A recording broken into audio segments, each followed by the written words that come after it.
other League Legends still left to play here. Obviously, Cloud9 will give themselves the best opportunity by staying undefeated. That's the obvious stuff in any tournament. You keep winning and you don't lose, chances are you'll do pretty well. Yeah. But sadly, that is a lot easier said than done, as Kiana and Aurelia are going to get banned away. Talon also getting banned away, so the Kiana Talon fun times from day one have all been erased. Nobody wants to play against the two champions that haven't lost yet here in play-ins.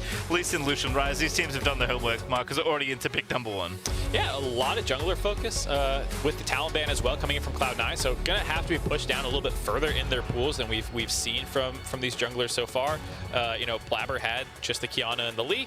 And then for Mojito, it was those two plus the Talon. So literally both of them have to play new things. J4 first pick would be bold. I know people are liking him a little bit more in the current meta with the lethality items and stuff, so a very early pick though. So many junglers in pro play will talk your ear off about how much they hate playing Jarvan. Because there's so many champions that just make his life miserable, stunning him out of his EQ combo, flaying him out of it. There's all these things, even mobility, you know, being able to hop out of his ult damage and stuff like that. Like, so many of those things make it annoying to play, and one of the reasons it's often not first picked even when it's strong. But with how many bans there are, Cloud9 want to reach for it. It also might not be Barber's champion. Have already Fair seen enough. Lane Jarvan. That is something that was kind of creeping around. I mean, Trinity mid also is apparently a thing, so you never know these days. But giving up MF for J4, I mean, MF is almost always picked on this side because she's not good enough, quite good enough to first pick, but he's definitely good enough to take when she's open if you're on red side.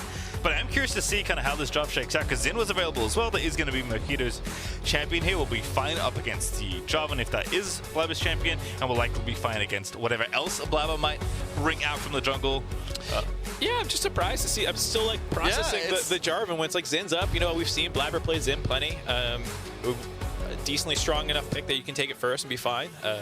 So, not the case though, and we get the Ezreal Leona bot lane. A staple in the meta. Leona runs around the map. Ezreal's happy to play weak side, and you go try and make plays. Yep, this is becoming the go-to for Sven and Vulcan. It seems like they are not wanting to take... I mean, they're not getting opportunities to pick MF if they do want it in most of their games, and Vulcan has been very good on the Leona leaving lane often, and Sven, of course, we know, very good Ezreal player, and if this is a strategy Cloud9 want to run, if this is the way they want to approach the 2v2s up against the MF, which is basically to ignore them, then this is a pretty good way to go about it. Yeah, and I like the Thresh answer too into the Leona, because for Alive playing MF, you know, sometimes you just get ult after ult dropped on your face, you know, sometimes Malphite flying at you, J4, and you just want to shoot the enemy target. You're not that actually mobile, so having the reposition from the Lantern helps, as well as in lane. Thresh can be rather annoying for Leona if you can get her out of her E, if you play that. And you can punish if the Leona can get trapped in lane phase. You know, that's what you're trying to do with this combination. It's less about 100% all-ins and more about controlling the lane phase with your double range matchup. Yep, so no move MF this time, but I do like this combination a bit better for all the reasons you stated. LeBlanc and Malphite getting taken away from Herx and Fudge respectively. Gwen also banned away from Crazy. That's been pretty consistent against them. I think he has had 0 opportunities so far this tournament to pick it, but definitely noted a lot of phase 2 Gwen bans here in general up against Galatasaray.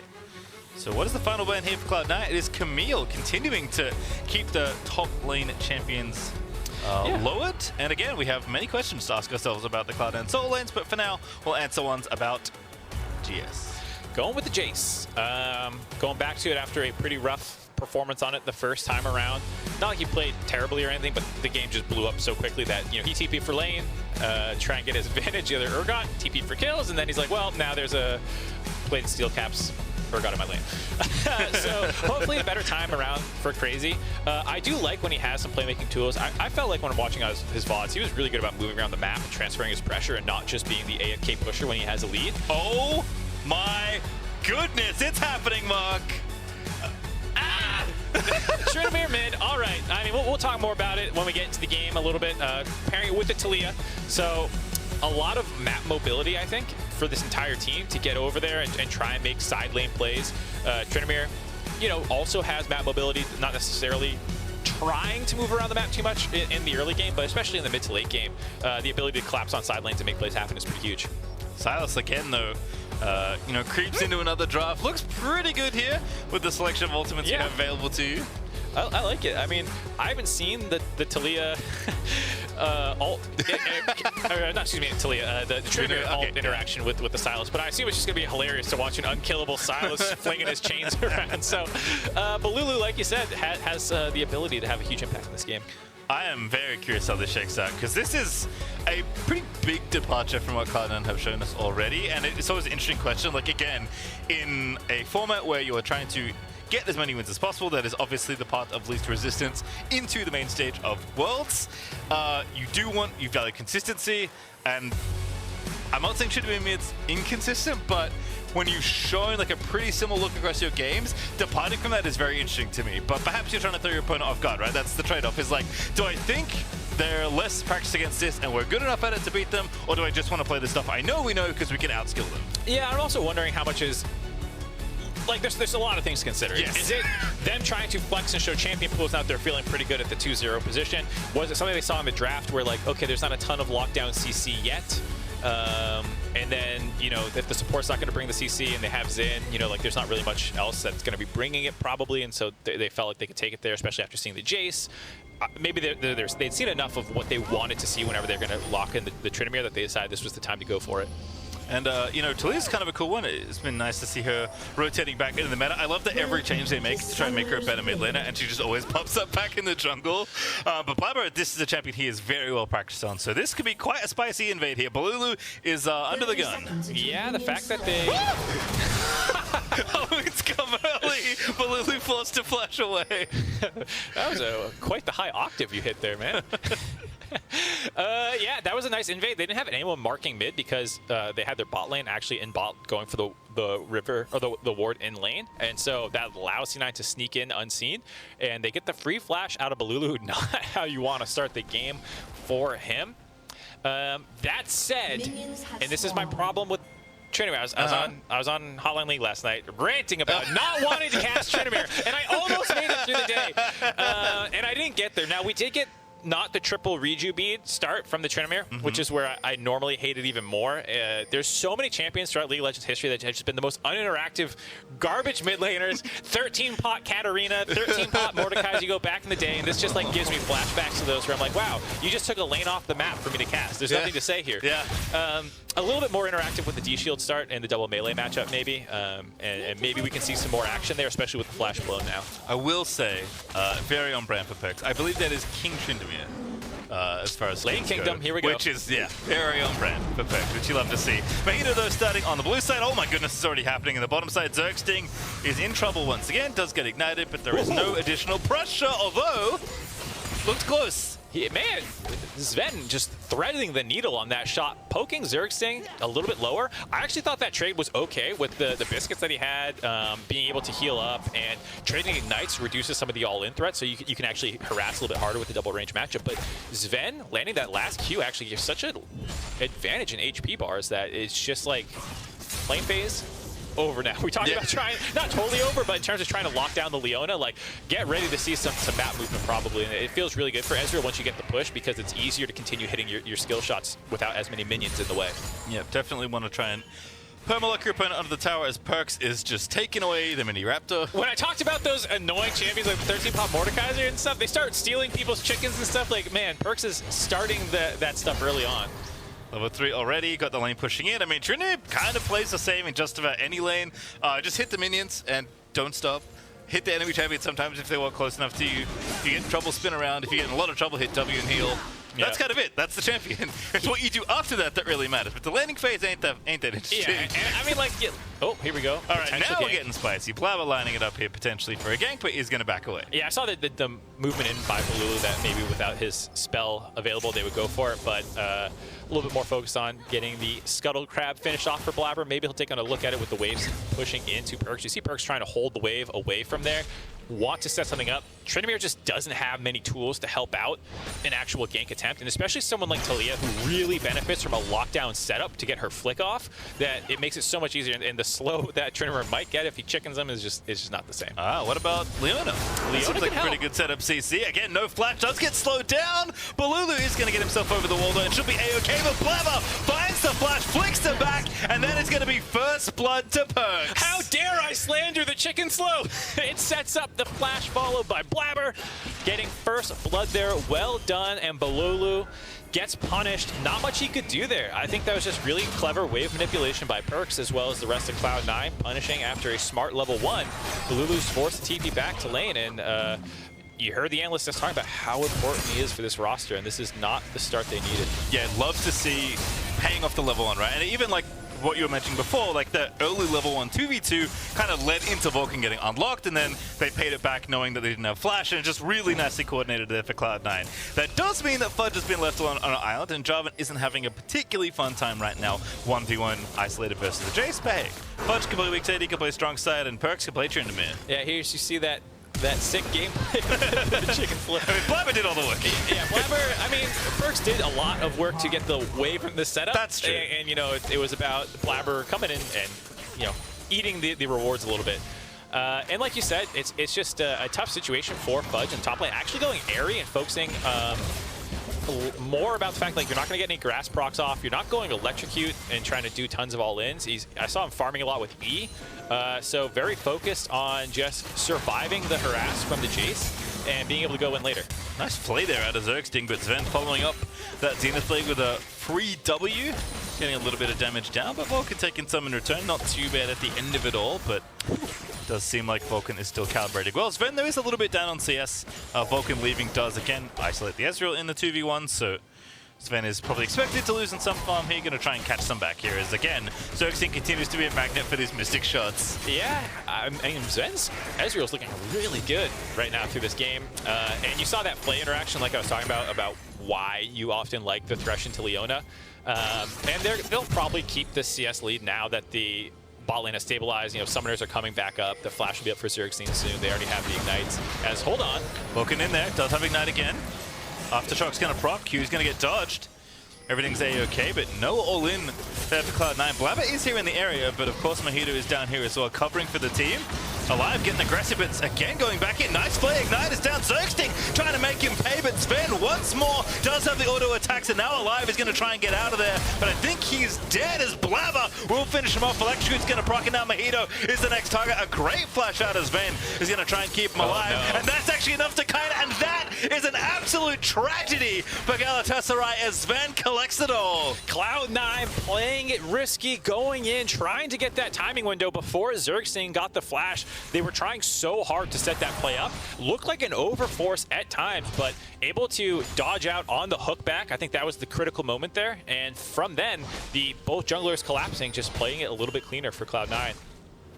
And we return to Perkz, farming in mid lane. Again, this is the Tryndamere lane state. Yeah. I mean, when you're not trying to set up for a gank when your opponent has flash, doesn't have flash, excuse me, you hit the minions until they die. And he did a good job, you know, shadowing like he might roam down here. So this is after Leona already lost her flash on the first attempt. And you see how risky it is here. You know, at this point, they're already in a decent spot with Blabber getting there first. They get the easy kill onto Zergsting, and then Vulcan does a good job staying in the main wave, making it a little bit difficult for Mojito to find a way in, and giving it a lane for Sven to land some of these Mystic shots. And then once the flash comes through and Mojito has no way to follow up, it's just too easy. I don't know if there's a miscommunication that Sven didn't have flash or he wasn't sure, but going for that, you know, was just trying to make the best of a bad situation, and you see how happy the Cloud9 staff are. I love, they're all obviously, that was such a nice play out of Sven. Vincent's especially that manager was choice, so I think he's going to get memed into oblivion, at least by the C9 social media staff, as Blabber is just making it sing in every possible lane. Fudge down in CS, but calls the jungler for an easy one. Cloud9 are rolling today, looking really good. Get another gank off on the top side. This is what the J4 was picked for. You survive the lane phase as best you can.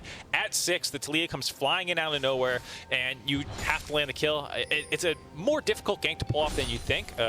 Crazy didn't actually end up flashing anything, so I think he just accepted he was dead to rights at that point. And a nice setup by Fudge. Yeah, nicely done there, as Rift Herald's going to be the extra ward on top of that gank. Galatasaray trying to trade some back, though. Finally have an overload here in the bottom side of the map, as the jungler's actually maybe going to look for more here, but Sven, very nice scouting maneuver there with the True Shot Barrage, is going to see them. Again, they know Blabber's top, so they want to try and punish, but Sven sniffs that out and shuts it down immediately. Yeah, well done by Galatasaray, grabbing the one thing that they can on the map, which is that red buff. A little bit of a constellation prize, but still not feeling great. 5-0, already a 2,000 gold advantage in Cloud9's favor. Mojito, though, going to grab that Scuttle Crab, and that's going to be the Dragon take here. Cloud9 probably knew they were giving this up for this trade, so they won't be too upset, but at least doing, making the trades you have to make when you're a little bit behind here. 2,000 gold or so up for Cloud9. Going to go ahead and take that Dragon, though, for themselves and maybe start that ball rolling, but it's looking tough here. Blabber, I mean, Sven's outplay on the bottom side has set him up beautifully, but Blabber quietly is starting to be everywhere, and that is a bad time against Talia. I mean, this is when Blabber shines the most, is once he gets leads in games, he's so good about being aggressive and snowballing those. That's why Olaf is one of his best champions, is because Olaf is a bit of a stat stick, and when he gets ahead, he just crushes you. And here he is in this game, getting ahead, and Talia can blow people up. So we'll have to see if he can keep snowballing this lead. And Perks of Note is level 8. You mentioned the ulti interaction. We might get to find out in a moment, but potentially could set up a dive in another lane. I don't think you want to dive the Silas with the stolen Tryndamere ulti, but maybe I'm wrong. Yeah, it sounds a little sounds hilarious. Unlikely to work, but I mean, who knows? Maybe you just redive it. Here you see the struggles that Fudge has largely been having off screen. I mean, Crazy is doing what he can with the map exploding around him more or less. He keeps pushing up aggressively. He built this big wave up. You would want your jungler to be up there on the timing window to potentially threaten a dive, and they're starting to do it now. But because of the Dragon situation, the rest of his team wasn't initially there. Now Blabber's in range to cover. Yeah, and Mojito is just going to straight fade check this Talia. Blabber's going to see it. The damage is going to be done and doesn't even use the ulti. But a 2v2 still continues. Balulu going to steal the J4 ulti. Looks to dunk Fudge and takes him out. Now Fudge in trouble, trying to dance around there. Trapped in his own ultimate, and Crazy is going to pick off the second. All right, well done by Galatasaray. Like I said, Crazy's the one power point in the map that you can try and make things happen. Balulu does have to sacrifice his mid wave and kind of make that play without priority, but you got to do something to throw C9 off their game plan right now, and getting that kill is exactly what you need to do. Perk spinning away, does respect the potential follow through here. Also notes that Alive and Zergsting are missing, so doesn't want to commit to any sort of 1v1, which I think he'd be okay in, but it's obviously not going to be a 1v1 for very long. It is nice though to see Galatasaray recognizing where they can go. Slow connects there, Vulcan flashes in instantly. Sven's going to pick up a sitter and takes down the Misfortune, but out on the wrong side of the rift. Going to have to dance his way out into his coffin perhaps as Mojito flashes over the wall. Sven though is going to flash out of the way. The Rift Herald's been summoned and Sven is still out of there, trying to make it happen. Jarkin shifts onto the blast going, and my goodness, he's done it. Gives him a thumbs up on the exit out. Blabber sets up the wall to make sure he's safe, and Cloud9 can seemingly do no wrong. Sven is on fire. Yeah, Sven and Vulcan looking good. This is the struggle we were talking about for Alive, playing MF into the Leona lane. You try and drop your ult for wave clear, and that's just the clear go sign for them to jump on top of you. It was a little bit of like, hey, who's baiting who? Because the rest of Galatasaray was collapsing on that play, and they did find the kill into Vulcan, but they gave up so many resources to make that happen. Crazy TP down. Balulu roamed again after already just finishing another roam. So he's starting to fall a little bit behind, as well as the turret dropping. And Cloud9, despite it being a 1-for-1, come out pretty far ahead on that play. And, Sven, looking pretty good. We'll watch Just Why again here as we have the new Axe Effect replay. And like you mentioned, Alive just can't really do much. And Vulcan instantly goes in. Yeah, nice combo by Sven, layering all that damage in, getting it out quickly. And then here, he kind of realizes, like, all right, sorry, Vulcan, dude, I'm out of here. And well done by Galatasaray, try and collapse onto him, but nice blast cone to help keep Sven alive, make sure that he's able to get out of there, and then a wall by Blabber as well. Just to make sure. Maybe didn't need it, but better safe than sorry. Also, in the midst of all that, we noted Blabber dropped the Herald. It was mid lane, which gave Perks the first tower of the game, and Cloud9 this 3,000 gold lead. That will be cut down now as Alive is going to finish off the tower. That is much needed gold for this Misfortune. So that lead going to shrink by about 500, but again, Cloud9 still feeling pretty good here at the 13-minute mark, especially with Sven. And the first mythic item of this game, which was Trinity Force, by the way, it's been done for a few minutes. He is, like, terrifying to behold in any lane. Yeah, and I like Sven. He's done the Triforce build both games that he's done it versus the Doggo build where he went the Divine Sunderer. I feel like it's something that people still autopilot Divine Sunderer a little bit too much. I thought maybe in that game, I didn't bring it up then, but maybe Doggo should have gone for the Triforce with how far ahead he was. But in this game, I just don't think Sven is scared of anybody jumping on top of him realistically. It's like, okay, if Balulu's the one guy, maybe Mojito, I'll just kite them out with like Leona and other people helping peel for me. So I think he's feeling really good and wants to maximize his DPS given how far ahead he is in this game. Yeah, at this point, you beat them by killing them before they can kill you. And given the wall advantage, seems pretty straightforward there for Sven. as Vulcan is under a bit of fire. There are 4 people here from Galatasaray chilling in the mid lane, but they are off to the Dragon, which is why they're pushing that wave in. That is definitely the thing they can lean on right now. They have the first one, they're looking to grab the second tier. Doesn't look like Cloud9 will contest right now, but you never know. But I think Cloud9 happy to lean on their gold lead here. Again, the second Dragon is not the one you have to worry about. It's 3 and 4 that you really you owe your attention. Yeah, I think for Cloud9, it's always nice if you can do the Drake snowball as well. But here, Fudge has been behind for a large portion of this game. He's like, hey, I would really appreciate getting this gold back in my pocket as flash forward, buy Zergsting, yields nothing. Love the attempts. Unfortunately, guessed wrong, right? That's basically 50-50 at that point, where he's going to juke. And now the reverse collapse as Sven Trushot barrages a few people in mid, but Blue's here with the Stolen Leona ulti. That's going to get another shift out of Sven, but now Vulcan tied up in the lasso is going to get killed by Alive, and now it's a 5v2 for Sven and Bliven. They're going to get out of there. Looks like with the Infernal map, there might have been another angle there, but Galatasaray call it off. Well done by them to punish that attempt of defending the mid lane turret there. They get the kills. Should probably be able to grab the turret on the tail end of it. No one's sticking around though, actually. They're choosing to go for the Rift Herald as the prioritized objective. Maybe a little bit harder to grab that one though. We'll see if Blabber's in the area.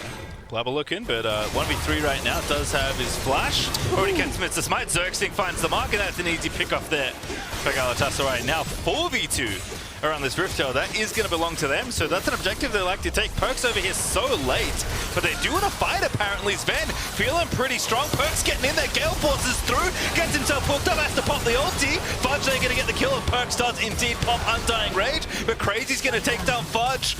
And Sven's going to fall as well, as Alive is picking up so much gold, and Vulcan has to dance around through but can't do anything at Cloud9, and ill-advised engage goes south quickly. Oh boy, C9 making some mistakes, and Galatasaray doing everything they can to punish. I mean, that felt like a clear sack whatever objective they decide they want. Galatasaray with the pick-off that they got, felt like they earned an objective, and Cloud9 did not want to give that one up. Blabber hung around the area. Really well done by them to find those angles and punish that. And now, gold lead starting to close. The kill lead a lot closer. Given that I think it started 5-0 in C9's favor. Like, this is a slow climb out of what was a very bad start for Galatasaray. Maybe they can keep making this happen. Yeah, definitely. That's the kind of thing you want to look for them. So watch it again here is Cloud9. I was shocked that they went in here.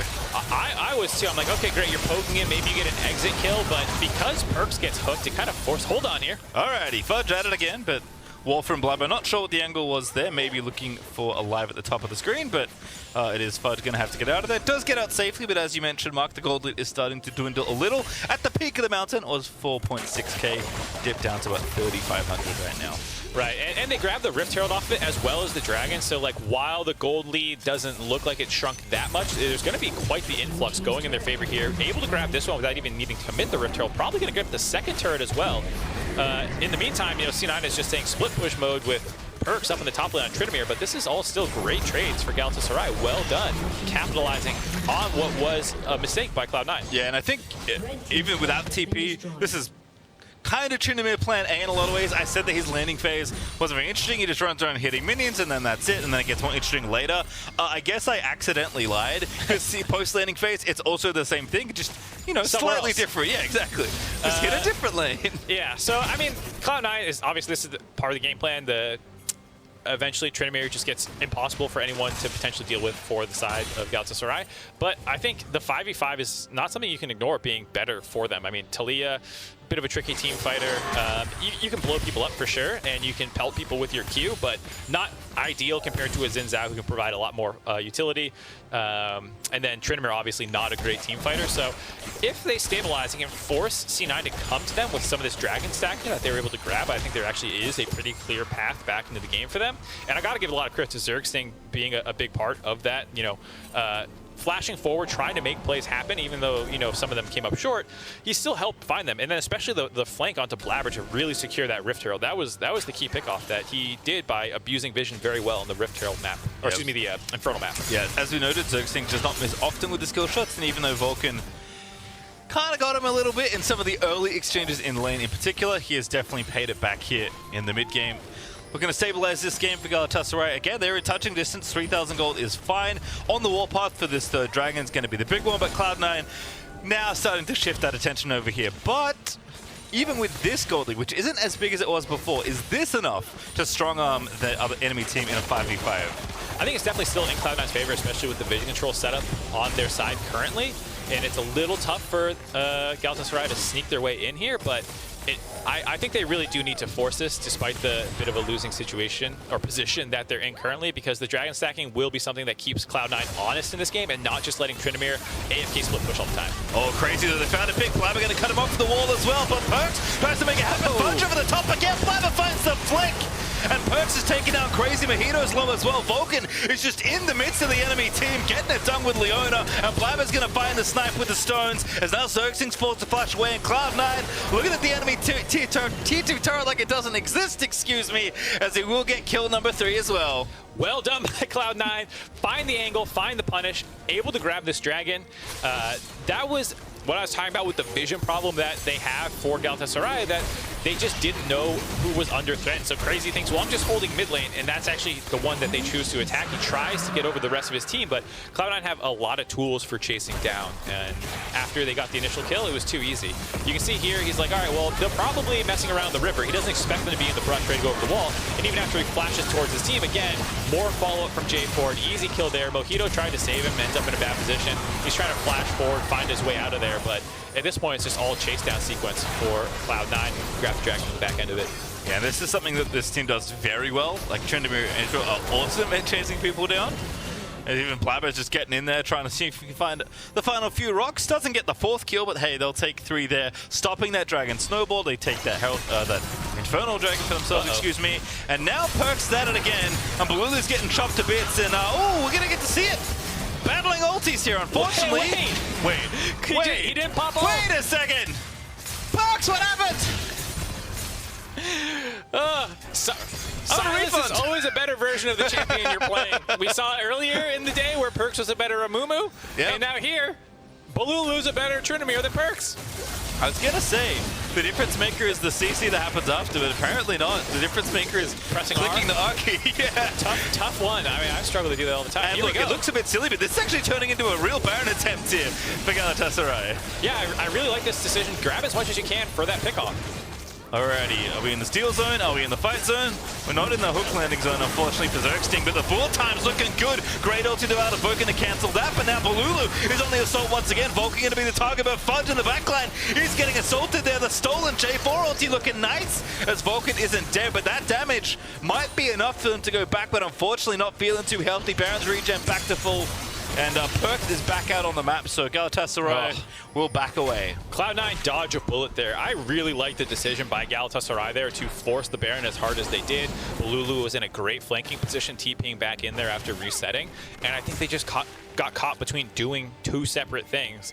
Alive's bullet time there was actually really smart, as we'll take a look at this replay first about how Perks gets outskilled here. There's the ult steal. Balulu pops it early. And, I mean, that was relatively telegraphed. I don't feel like the... I can read this. Oh, I'm trolling. 100%. That's what Perks said.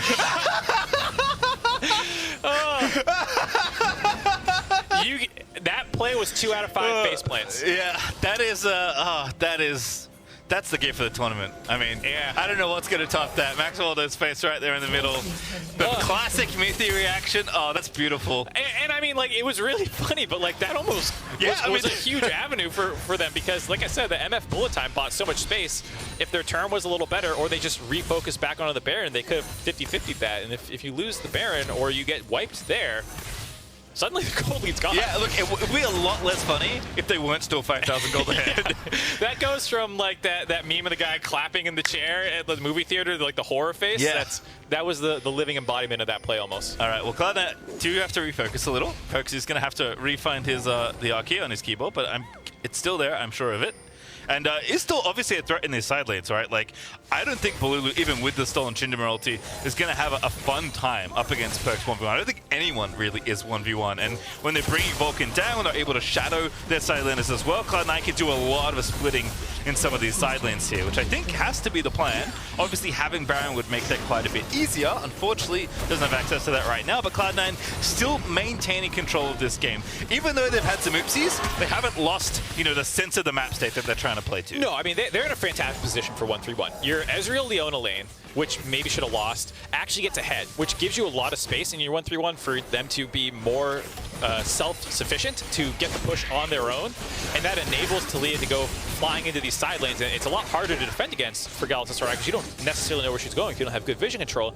And so the Leona also, with the Infernal map, has an easier path to follow the Taliyah wall. You don't have to make as many, you know, loops around the jungle to try and attack one of these side lanes. So how well the early game went and the rift that we ended up getting here is great for C9's game plan. And Perks is just not leaving a lane. And why should he? This is just Trinimir's home. He picked Lane King Trinimir. He is sticking in the lanes. He is, you know, as advertised here in this game, hitting the inhibitor tower. And, you know, it's a huge threat. Hold on. I like this here. Going for the other side. Great Lantern though out of Zergsting. He's going to pull him out to safety. Vulcan just lets it rip. Just let you know I can hit that shot if I need to. And Sven still chugging along here in the mid lane, pushing things out. Dragon's up in 4 seconds, which is a big one. Yeah, I was going to say, losing 2 of your ultimates is a bit of a problem. I mean, Taliyah, less of a combat spell, but still something you want to have potentially. Looks like Galatasaray doesn't actually want to contest this, and instead rotating up to the top side to help the Jace finish the push off. Perks, though, running interference. TP coming in, though. It's 4v1 right now for Fudge. Although he can't know that. Balulu coming in, and Fudge going to have to give up the tower. That's fine. Not really much you can do there. Nice little rotation there out of Galatasaray. Again, keep trying to trade where they can because they knew they couldn't face check at the Dragon. Have to get out safely now, though, but it looks like they will. And again, we'll see this kind of back and forth. This is very common in really open maps, right, where at some point you can't win the 1-3-1, and you probably can't 5v5 given the gold deficit, but you have to at least keep trading when the map is this lopsided here. As I'm very surprised Xerxing's going to leave. In fact, maybe they may have cast a curse him into oblivion. Great flash there after the box. Perks, though, is going to slow him down, and that hook, unfortunately, is going to seal his fate. And now the Baron's back on the menu for Cloud9. Yeah, you're talking about the open map state, a little bit lazy there by Galatasaray, not all getting out at the same time. Leaves one behind, and just is a perfect layup into the Baron for Cloud9. Oh, good dunk there for Fudge. Trying his own mojito out. The stun lands in for Vulcan. Balulu making it scary, but Blabber finds the smite. And now Balulu's in the midst of it all. Fudge is going to try and make his way back through. They swap positions with Vulcan. It's like old school Urgot ulti is Sven. He's found the ace at the back of it all on Cloud9. We're going to go undefeated so far at Worlds. They blow this game open off a bad recall by Galatasaray, finding the initial pickoff, and then a super clean turn off the Baron to make sure, like you said, there was no real smite contest. Yes, Balulu ended up in the pit, but that just made the cleanup afterwards even easier. Well done here by Fudge, finding the initial lockup, and then, I mean, you're trapped in a pit already. If you flash out of that, then you can't get into the actual Baron pit that easily. So it was a tough place for the Baron to steal for Mojito, and then Alive, coming in late, was probably looking like, hey, I'm going to try and line up this ultimate to get some cleanup kills, but Sven just shifted on top of his face and just started auto-attacking him. Seen a lot of melee Ezreal today. I guess when you're like, you know, doing 3,500 damage a team fight, although Blabber massively overperforming. Also having to smite the Baron is pretty impressive with a little bit of split attention. But yeah, 6-1 and 7 here on Ezreal. You can afford to get a little loose with the aggressive arcane shifts, right? At some point, it just doesn't matter. Yeah, I mean, this far ahead, not much can go wrong for Cloud9 now. Zergsting again under fire. Oh, goodness. Looking like quite the Rebel Baron power play here as Blabber's on a killing spree, just deletes one off the map. Make it 2 there for Blabber, as it's 3 dead already on the side of Galatasaray. It's Balulu trying to fight his way out once again, but it is only Crazy left alive to tell the tale of his destroyed Nexus, because Cloud9 are just rampaging through this game.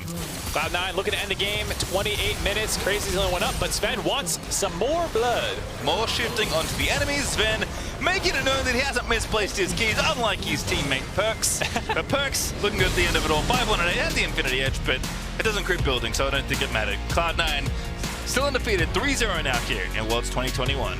Yeah, 1 or 2 mistakes in that game for Cloud9, but for the most part, stomped it.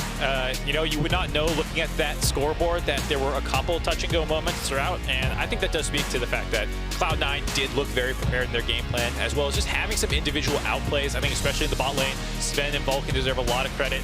The level 1 prep is good. They got flashes out, and it looks like they're kind of firing on all cylinders right now. Yeah, I feel like in some ways, like Sven's stock is known, right? He is extremely successful in Europe, even in these very early days of the play, even at big stages like the World Championships, right? Someone out there remembers that guy. Missed that player. But kind of shades of that here. It seems like he has been kind of on a tear recently, kind of playing himself back to form, always been a consistent force, but I think his lane mate Vulcan is the player that I'm super excited to watch develop more and more, because to me, Vulcan is already an international level player, from which is not an easy thing given how many quality supports there are in the world. Vulcan has been consistently excellent for Cloud9 even when they were slumping in the regular season, and now here alongside Sven on the world stage, he's looking amazing. And I think as well for Blabber, a huge bounce back performance from MSI. For a lot of people who don't watch the LCS, you might have seen that Blabber and been like, this is their MVP. This is the guy that everyone hypes up, and I think this is showing a little bit more of the angle that why NA fans are so excited about him. He can run over a lot of games when he gets ahead, and as you saw in that teamfight graphic, doing the most damage in the game. Well, if you've woken up in North America, you've at least woken up to good news. Cloud9 continue to be undefeated here at the World Championships. Only one more game left to play in their best of one round robin. We're going to be stepping away for a commercial, but when we return, don't miss World's Cooldown.